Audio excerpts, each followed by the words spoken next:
Hello and welcome everyone. आज जिस topic को हम यहाँ पर डिस्कस कर रहे हैं फिजिक्स एमपी 09 पर, इसके पूरे नोट्स में at the end of the lecture provide करूंगा कि आपको एग्जाम में लिखना कैसे है। टॉपिक बहुत इंपॉर्टेंट है बोर्ड्स के लिए, जेईई के लिए, नीट के लिए, आप स्टेट बोर्ड दे रहे हो या सीबीएसई से स्टूडेंट हो, सेंट्रल बोर्ड के, ये टॉपिक आपके लिए बहुत इंपॉर्टेंट है। और सर्कुलर कॉइल जो आपने यहाँ पढ़ा, magnetic field at the centre of circular current loop, इसके जो क्वेश्चन बनते हैं वो बहुत इंपॉर्टेंट क्वेश्चन होते हैं, इसलिए बहुत ध्यान समझिए। कल ही हमने क्लासरूम में जेडब्ल्यू और नीट के क्वेश्चन जब सॉल्व कर रहे थे तो इस टॉपिक के ऊपर काफी सारे क्वेश्चंस मिले हैं। ध्यान समझिए क्वेश्चन को करना क्या है और किस तरीके से करना है। यहाँ पर अगर अपन बात करें तो एक सर्कुलर लूप है, मतलब मैंने एक वायर लिया और उस वायर में से करंट को फ्लो किया और कुछ इस तरीके से ये वायर है, ठीक है। करंट का एंटर करना कहां से हुआ, यहाँ से, और फिर करंट किस पाथ से मूव करा, बोले इस पाथ से, और फिर करंट यहाँ पर बोले ऐसा, और यहाँ से करंट फिर नीचे उतर गया, ठीक है। तो ये करंट का मोशन किस डायरेक्शन में, current is moving in the clockwise direction. अब मैंने यहाँ पर एक पार्ट लिया, टेकन पार्ट लाइक, कोई सा कलर थोड़ा सा, ये वाला पार्ट। इस पार्ट की लेंथ कितनी है, डीएल।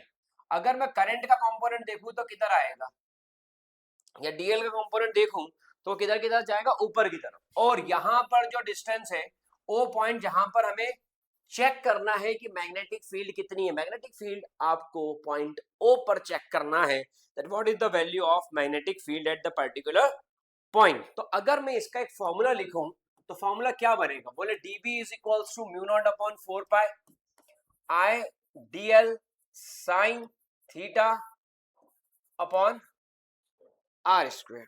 अगर इसको थोड़ा सा आगे की तरफ लिखते हैं, देखिए अगर आपको थ्योरी की चिंता नहीं करना है, वो मैं लेक्चर के एंड में दूंगा।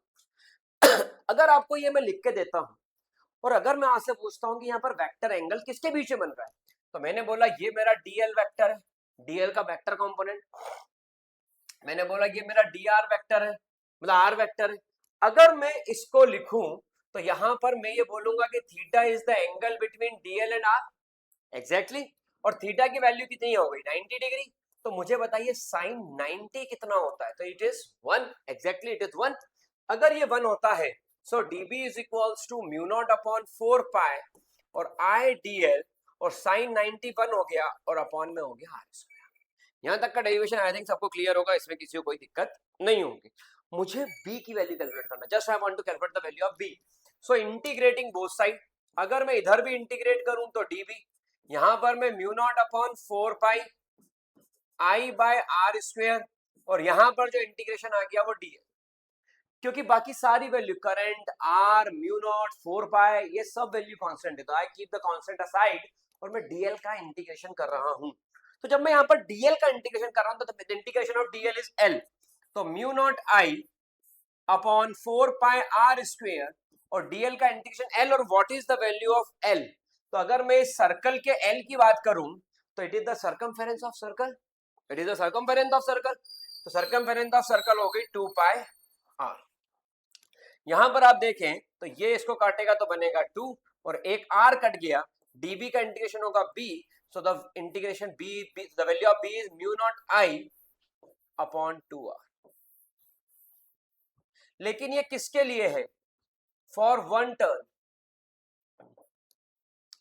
ये किसके लिए है, just for the one turn, एक टर्न है, एक सर्कल है, so you will get this value. But I am not saying कि एक सर्कल है, I am just saying that यहाँ पर नंबर ऑफ सर्कल्स है। तो अगर नंबर ऑफ सर्कल्स यहाँ पर एग्जिस्ट करते हैं, जस्ट लिसन माय वर्ड्स कि नंबर ऑफ सर्कल्स यहाँ पर एग्जिस्ट करते हैं, तो b is equals to mu naught n i upon 2r, and what is the value of n at this side, n is number of turns. अगर number of turns है तो n होता है, और अगर स्मॉल n बोलूं, ये याद रखना मेरे बच्चों, तो number of turns per unit length, तो ये बनता है n बाय l। कि मैंने बोला कि 1 मीटर लेंथ में कितने टर्न है, तो वो इससे निकलेगा, 1 मीटर लेंथ के टर्न इससे निकलेंगे, total number of turns capital n से निकलेगा। आई होप कि आपको समझ में आया होगा। This one of the most important derivation में यहाँ पर एक इमेज कनेक्ट कर रहा हूँ और अपने नोट्स इसके अंदर पीडीएफ फॉर्म में प्रोवाइड कर रहा हूँ डिस्क्रिप्शन में, उसको देख लीजिएगा और वही का वही लिखिएगा, you will score best marks in the examination. Thank you so much, मिलते हैं नेक्स्ट वीडियो में, take care, all the best, जय हिंद, जय भारत।